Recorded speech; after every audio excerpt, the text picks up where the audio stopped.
ഭക്ഷ്യക്ഷാമവും വൈദ്യുതിക്ഷാമവും രൂക്ഷമായതിനെ തുടർന്ന് communist party office ജനങ്ങൾ തീയിട്ടു. മധ്യ ക്യൂബയിലെ പാർട്ടിയുടെ പ്രധാന ആസ്ഥാനമാണ് ജനങ്ങൾ ഒടുവിൽ തീയിട്ടത്. ഓഫീസിലുണ്ടായിരുന്ന കൊമറേഡ്സ് ഓടി രക്ഷപ്പെട്ടു.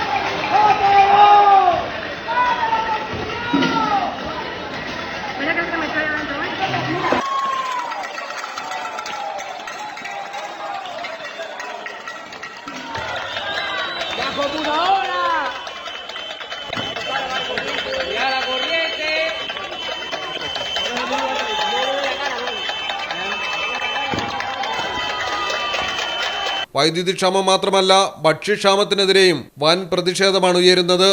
മൊറോൺ നഗരത്തിൽ സമാധാനപരമായി ആരംഭിച്ച റാലി പിന്നീട് വൻ പ്രക്ഷോഭത്തിലേക്ക് മാറുകയായിരുന്നു.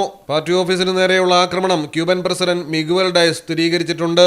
ക്യൂബയിലേക്കുള്ള വെനിസുലൻ എണ്ണക്കയറ്റുമതി നിർത്തിവെച്ചതോടെയാണ് രാജ്യം വൻതോതിൽ വൈദ്യുതി ക്ഷാമത്തിലാകപ്പെട്ടത്.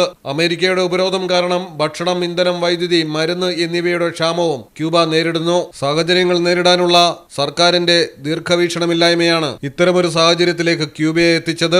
പ്രതിസന്ധി പരിഹരിക്കാൻ വാഷിംഗ്ടണുമായി ചർച്ചകൾ ക്യൂബൻ സർക്കാർ ആരംഭിച്ചിട്ടുണ്ട്. News desk, Malayalam television. MX wedding centre. Bride night. ഗ്ലാമറും ഗ്രേസും ഒരുമിക്കുന്ന സാരികൾ, ട്രെൻഡി ലെഹങ്കകൾ, എലിഗന്റ് ഗൗണുകൾ. ട്രെൻഡുകൾ മാറാം, ഗുണമേന്മ മാറില്ല, സ്റ്റൈൽ മാറാം. 22 വർഷത്തെ പാരമ്പര്യവുമായി വളാഞ്ചേരി, കോഴിക്കോട് റോഡിൽ. വളാഞ്ചേരിയിലെ ഏറ്റവും വലിയ bridal showroom. MX Wedding Center, Valancheri, Pattambi, Kootanad, Koppam and Kecheri.